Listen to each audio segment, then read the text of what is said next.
Oleh karena itu, katanya Ghazali, untuk bahagia, waspadai dua hal dan penuhi satu hal. Waspadai syahwat dan amarahmu, dan carilah bekal ilmu. Untuk ngerti semua tadi, untuk bisa kamu muhasabah secara pas dan sesuai, satu-satunya jalan adalah ilmu.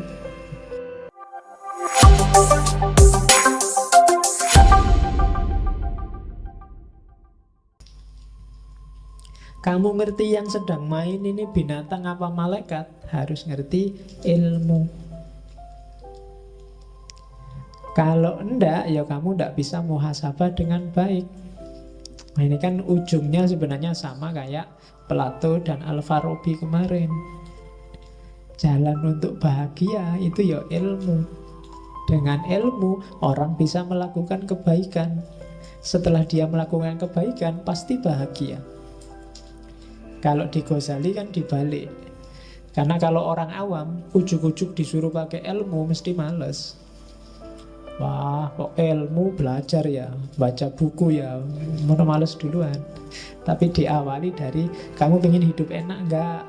Ya pengen. Kalau pengen hidup enak, ya kontrol dong nafsumu, amarahmu, nanti kamu bisa bahagia. Caranya gimana? Ya ilmu. Jadi ilmunya di belakang. Kalau orang awam lebih enak ditawari manfaatnya dulu. Kalau ditawari ilmu di depan sudah males. Belajarlah biar kamu pinter. Males wis tahu mesti. Wis kan dhisik ya ngono. Cuma kalau dibalik, wah, pinterlah. Kalau pinter kamu dapat manfaat gini. Caranya gimana? Ya belajar. Itu kan lebih ringan kalau bagi orang awam. Tapi kalau belum kamu dikasih sholatlah, tahajud, wah males ngantuk. Tapi kalau diawali dari, kalau kamu pingin dapat rezeki lancar, istri cantik, apa, sholatlah, tahajud lah. Itu kalau ngerti embel-embelnya di depan mesti agak semangat di belakang. Nah, ini logika awam. Dan Ghazali paham betul ini.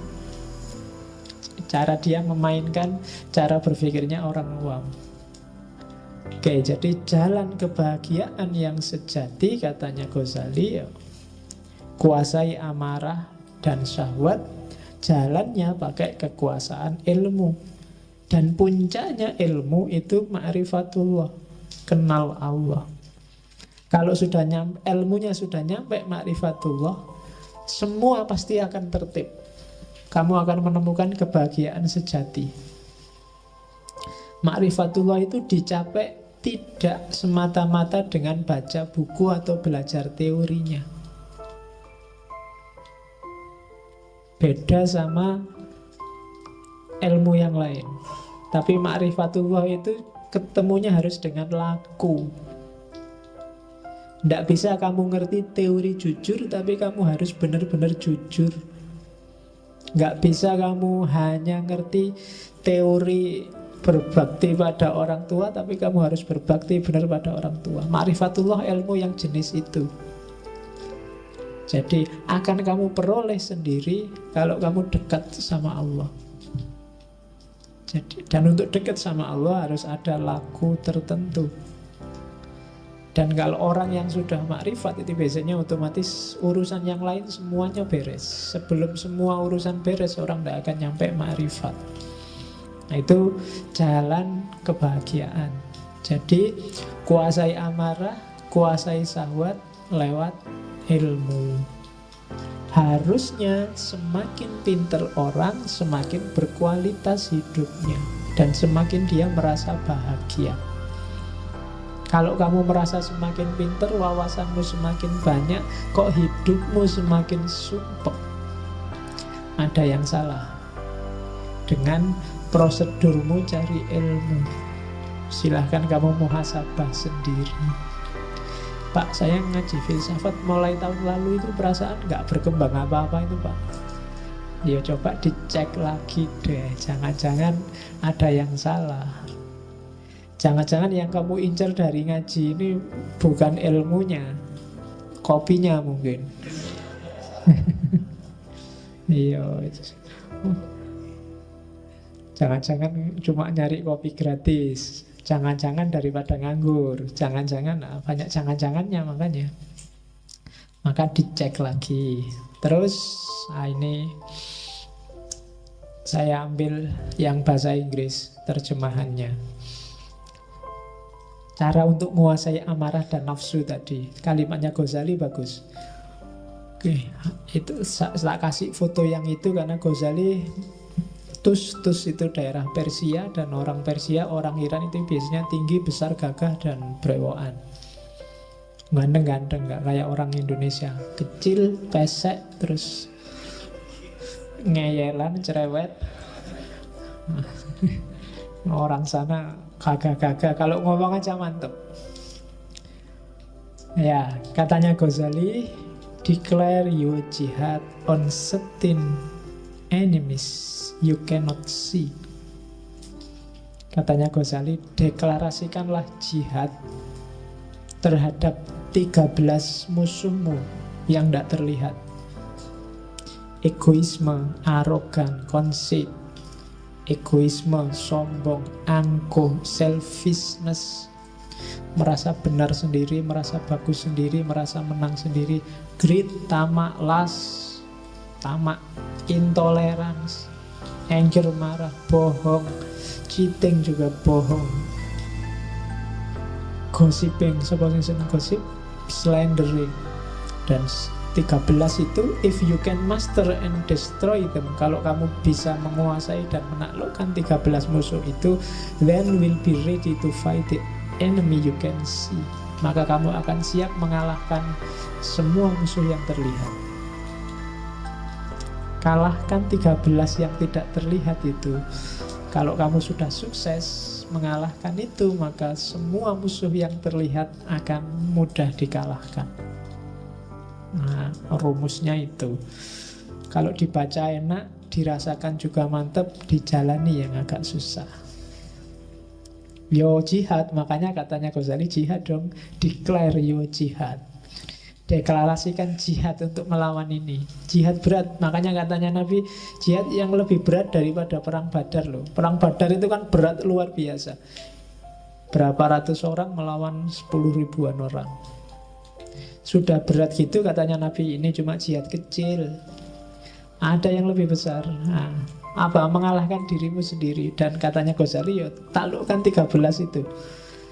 Kalau kamu sudah bisa menaklukkan 13 itu, maka kamu akan siap menaklukkan semua yang lain. Kuncinya bahagia. Oke, terus.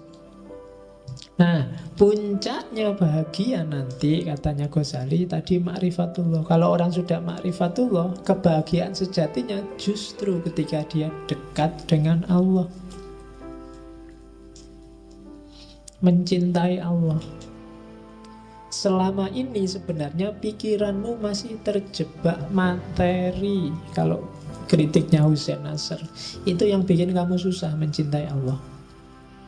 Bagi kamu yang dicintai itu harus cantik, dan rumusmu tentang cantik adalah yang kulitnya putih, rambutnya panjang, kan itu. Nanti ketemunya kuda yang warnanya putih. Lah ya kan kulitnya putih, rambutnya panjang. Oke, jadi jangan terjebak fisik. Coba katanya Ghazali ngajak mikir, coba ya kita renungkan. Mengapa Allah harus jadi cinta kita yang paling puncak? Yang pertama, kalau kita suka segala sesuatu yang bikin kita semakin sempurna. Kamu suka minyak wangi karena minyak wangi bikin kamu semakin sempurna baumu. Kamu suka apa saja, baju bagus karena baju bagus bikin kamu perfect penampilanmu. Padahal katanya Ghazali, coba dipikir, yang bikin semua itu, yang merealisasikan kamu sehingga puncak jadi sempurna, itu kan Allah. Kamu suka orang yang membantumu karena dengan dibantu kamu semakin berkualitas. Kamu suka orang, apapun itu nanti yang bikin kamu semakin baik, semakin sempurna, Allah pada puncaknya. Harusnya Allah yang paling kamu sukai, katanya Ghazali. Dia harus nomor satu.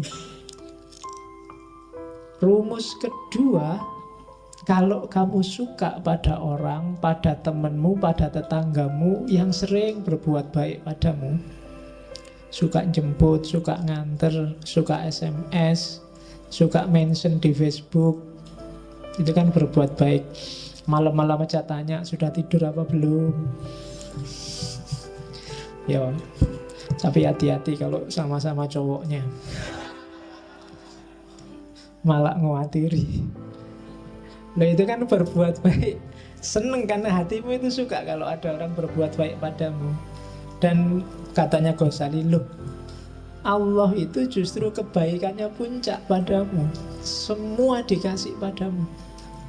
Fasilitas apapun yang kamu butuhkan untuk hidup di muka bumi ini dikasih oleh Allah. Harusnya kamu jauh lebih suka pada Allah.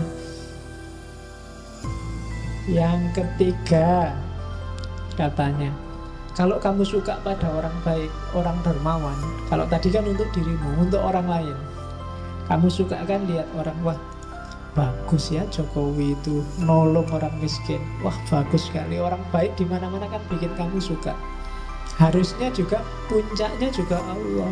Allah itu baik pada siapapun, bahkan yang terang-terangan melawan dia juga Allah baik. Yang tiap hari mencaci maki Allah, orang-orang ateis itu, yang anggap Allah itu tidak ada, Allah itu jahat, Allah itu menyusahkan orang dan seterusnya. Loh, Allah masih berbuat baik pada mereka. Kalau Allah mau, begitu dia ngomong saat itu juga nyawanya hilang, bisa. Tapi kan enggak. Itu kan berarti orang yang baik luar biasa seandainya orang. Maka harusnya jatuh cinta kita pada Allah itu topnya. Kalau cuma manusia, dia ada batasnya. Kalau Allah nggak ada batasnya. Itu argumen keempat. Terus, kalau kamu suka segala yang indah, segala yang cantik, bukankah menurutmu Allah itu maha indah, maha cantik, bahkan maha segalanya, kecuali mahasiswa. Ya, satu-satunya yang maha tapi bukan Allah itu mahasiswa. Nah, itu kan harusnya Allah yang paling kita cintai. Jadi pada puncaknya ternyata ada Allah. Allah itu maha indah, Pak. Ya saya bilang tadi, kamu nggak bisa menangkap kemaha indahan Allah karena pikiranmu terjebak fisik. Susah untuk mencintai sesuatu yang tidak fisik. Itu yang bikin kita susah untuk jatuh cinta pada Allah. Hubungan kita sama Allah selama ini bukan hubungan cinta, tapi hubungan formalitas. Atau jangan-jangan hubungan juragan sama buruh. Kadang-kadang dibalik, kamu merasa jadi juragannya Allah, kamu perintah-perintah.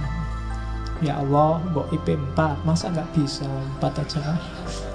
Itu kan kamu doanya kan gitu, maksa-maksa Allah. Saya ada masalah nih, tolong diselesaikan. Kamu yang berbuat kok Allah suruh tanggung jawab. Ya, kamu perintah-perintah itu, untung Allah nggak ngomong ya juragannya siapa, buruhnya siapa. Kamu perintah-perintah. Jadi harusnya cintamu yang pertama ada pada Allah. Bikin alam secantik ini, itu sebenarnya salah satu bukti, ya pasti dia maha cantik. Emangnya yang merumuskan ada cowok cakep atau cewek cakep itu kan ya Allah sendiri kan yang bikin rancangan. Dan itu pun dibikin sesuai standarnya manusia. Hewan juga mungkin punya standarnya sendiri. Dan itu kan kecanggihannya Allah. Tidak ada kan hewan jatuh cinta sama manusia misalnya. Ayam ya jatuh cintanya sama ayam perempuan, gak pernah sama cewek cantik. Cowok juga, mahasiswa juga jatuh cintanya sama mahasiswi, gak pernah sama ayam. Kecuali ayam Ya kalau yang itu teorimu lebih canggih. Oke, saya kan nggak ngerti yang itu kamu. Kalau di situ saya lugu Mas ya. Oke. Terus. Oke. Terakhir katanya Ghazali, kalau orang mencintai sesuatu karena cocok dengan dirinya, misalnya kamu baik, suka juga sama orang baik. Kamu orangnya suka makan, kamu juga suka sama orang yang suka makan. Kamu orangnya suka humor, kamu senang juga orang sama suka humor, dan seterusnya. Kalau kamu jeli, coba kamu cek bahwa Allah sangat sesuai dengan dirimu, dengan hidupmu. Kamu apa aja, Allah ada mahanya. Kamu adil, Allah maha adil. Kamu suka kedekatan, Allah maha dekat. Kamu suka keakraban, Allah maha akrab. Ya kan, Rauf, Rafiq, dan seterusnya. Bahkan kamu suka ketegasan, Allah syadidul iqab pada yang salah. Ada semua, mesti cocok.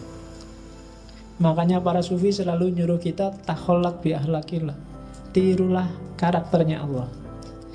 Kenapa kok bisa ditiru? Karena sama, sekufu sama kita meskipun beda level. Jadi Allah maha penyayang, kita menyayangi bisa. Allah maha pengasih, kita mengasihi bisa. Berarti sepadan. Harusnya kita jatuh cintanya sama Allah, katanya Ghazali. Lah kok bisa kita jatuh cinta pada yang bukan Allah? Pasti kamu sedang ketipu, katanya. Kamu ndak pol jatuh cintanya. Kamu masih main di level bawah. Coba pikir lagi, apa sih yang bikin kamu jatuh cinta sama harta? Harta bikin saya enak, Pak. Loh, Allah jauh lebih dari itu. Harta memenuhi kebutuhanku, Pak. Allah sejak dulu sebelum kamu lahir masih di perut ibumu dipenuhi kebutuhanmu. Apa yang bikin kamu jatuh cinta sama lawan jenismu? Ya enak, Pak. Enak apa nih, belum kawin? Ya kan? Loh, Allah berkali lipat bikin kamu enak, bahkan gak cuma lewat jalur itu. Lewat jalur makan, lewat jalur ilmu, lewat jalur minum, lewat jalur persaudaraan, persahabatan, kekeluargaan. Itu kan nikmat-nikmat yang luar biasa. Harusnya kamu jatuh cinta dong pada Allah, bukan pada yang selain Allah. Nah, itu argumennya Ghazali. Nah, ini kalimat tak potong dari Kimia Usa'adah. Kebahagiaan tertinggi bagi seorang awam adalah surga, sementara kebahagiaan tertinggi bagi orang-orang khawas adalah ridhonya Allah. Jadi surga itu iming-iming bagi orang biar dia jalan menuju ridhonya Allah. Sama karena kayak anak kecil itu loh, ketika dia belum bisa jalan berdiri, untuk mancing dia bisa berdiri, ibunya ngasih, ayo pisang, ayo, pokoknya kegemarannya dia ditaruh di depannya biar dia berdiri meraih itu. Cuma targetnya ibunya biar anak ini berdiri dan bisa jalan. Ya kalau dia nyampe dikasih sih pisang itu, tapi intinya kan alhamdulillah sekarang bisa jalan. Jadi itu logikanya surga sama ridhonya Allah. Kalau kamu menuju surga, kamu dapat ridhonya Allah. Dan juga sebenarnya kalau kamu menuju ridhonya Allah, surga jadi nggak penting.